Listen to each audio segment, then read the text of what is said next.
మీరు చూస్తున్న ఈ కర్చీఫ్ ఖరీదు మార్కెట్లో ఎంత ఉంటుందో చెప్పగలరా? సరే, అదే ధరకు ఈ కర్చీఫ్ను కొంటున్నారా? కొనరు కదా. రెండింటి మధ్య ఎందుకంత తేడా?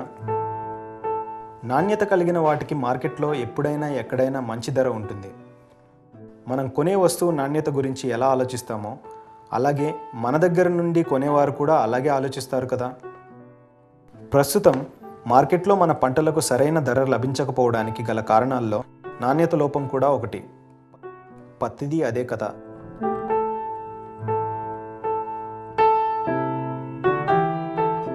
ఒకసారి ఇటు చూడండి.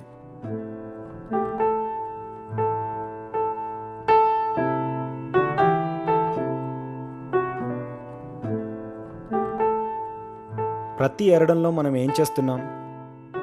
మార్కెట్కు వెళ్ళే తొందరలో మనం ఏ జాగ్రత్తలు తీసుకోవడం లేదు. పైగా మగవారు బీడీలు తాగుతూనో ఆడవాళ్ళు తల గోక్కుంటూనో పత్తిని ఏరుతున్నారు.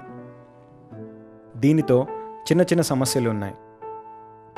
పత్తిలో అధికంగా ఎంట్రుకలు కలవడం వల్ల భారతదేశ పత్తికి ప్రపంచ మార్కెట్లోనే తక్కువ ధర లభిస్తుందట.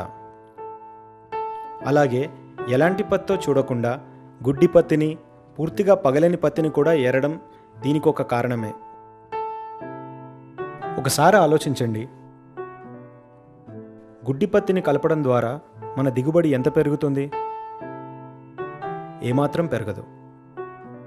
ఫస్ట్ ఏరినప్పుడు కింటన్కు 2 కిలోల గుడ్డి పత్తి, సెకండ్ ఏరినప్పుడు కింటన్కు 3 కిలోల గుడ్డి పత్తి, లాస్ట్ లూడి ముంగట కింటన్కు ఏరినప్పుడు 8 కిలోల గుడ్డి పత్తి. కానీ గుడ్డి పత్తి కనబడితే క్వింటాలకు రేటు ఎంత తగ్గిస్తారో మనకు తెలుసు. ఈ మిషన్ చూసారా? జిన్నింగ్ మిల్లో మనం పంపిన గుడ్డి పత్తిని వేరు చేయడానికి వాడే మెషిన్ ఇది.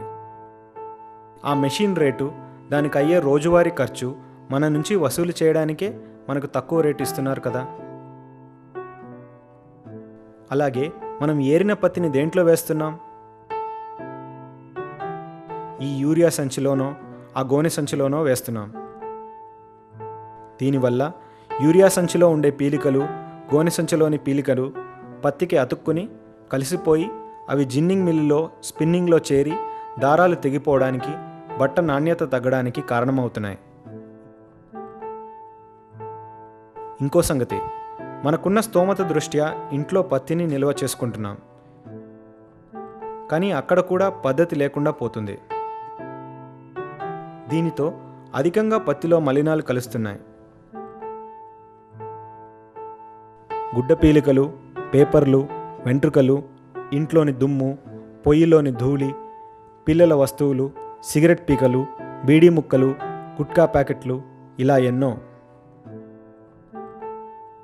అవన్నీ ఏరడానికి జిన్నింగ్ మిల్ వాళ్ళు కూలీలను పెట్టుకున్నా ఇంకా మిగిలిపోయి జిన్నింగ్లో కలిసిపోతుంటాయి.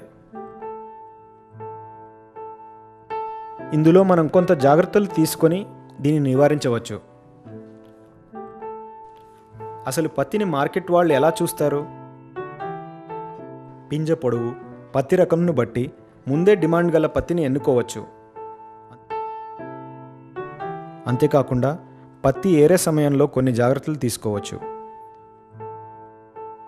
మొదటిది తలను పూర్తిగా కప్పివేయడం. రెండవది, కొంత శ్రమైనా సరే చేతికి గ్లవ్స్ లాంటివి ఏవైనా ధరించడం, లేదా గోళ్ళు శుభ్రంగా ఉంచుకోవడం. దీనివల్ల వెంట్రుకలు రాకుండా ఉంటాయి. మూడవది, గుడ్డి పత్తి, పూర్తిగా పగలని పత్తిని ఏరిపారేయడం. నాలుగవది, ఏరే పత్తి గుడ్డ సంచిలో తీసుకోవడం. గుడ్డ సంచిలో తీసుకున్న పత్తిని గుడ్డ సంచితో బయటకు కనపడకుండా పూర్తిగా కట్టివేయడం. దీని ద్వారా తర్వాత మలినాలు ఏవి పత్తిని చేరవు. అలాగే పత్తిలో తేమ శాతాన్ని తగ్గించడానికి పత్తిని ఆరబెట్టేటప్పుడు కూడా కొన్ని జాగ్రత్తలు తీసుకోవాలి. గుడ్డపై పత్తిని ఆరబెట్టాలి.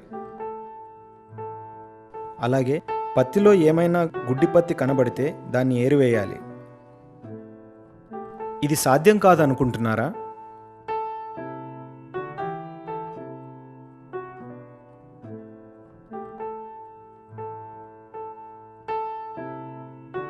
ఓసారి ఇటు చూడండి. ఓ గ్రామం మొత్తం ఇలా తీసిన పత్తి ఇక్కడ ఉంది. ప్రతి సంచిపై ఓ ప్రత్యేక మార్కు కూడా ఉంది. ఎందుకంటే వీళ్ళు పత్తిని మీలా మార్కెట్లో అమ్మలేదు. స్పిన్నింగ్ మిల్ వాళ్లే ముందుకొచ్చి వీరి దగ్గర పత్తి కొంటున్నారు. వీరికి స్థిరమైన ధర దక్కడమే కాకుండా ట్రాన్స్పోర్ట్ ఖర్చు, మార్కెట్ ఖర్చు కూడా తగ్గి క్వింటాల్కి 200 నుండి 300 రూపాయల లాభం పొందగలుగుతున్నారు. వచ్చిన దాన్ని మేము ఏం చేస్తామంటే తేమ లేకుండా తీసుకొస్తే మాత్రం మంచి రేటు వస్తుంది. కౌడి, గుడ్డికాయ ఇలాంటివి లేకుండా వస్తే మంచి రేటు వస్తుంది. అలాంటి దాన్ని బ్యాగ్స్ ఒక్కొక్క కమిషన్ దారి దగ్గర వస్తాయి బస్తాలు. వచ్చిన బస్తాలను నాణ్యత చూసి రేటు నిర్ణయించబడుతుంది.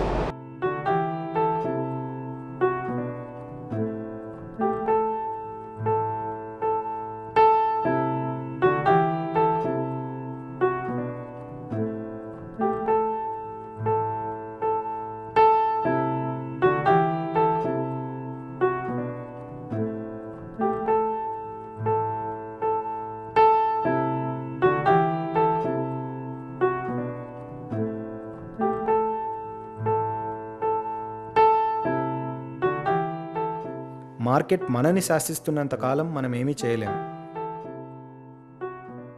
మంచి నాణ్యతతో మార్కెట్నే మన దగ్గరికి రప్పించుకుంటే మనం ఏమైనా చేయగలం. ఆలోచించండి మరి.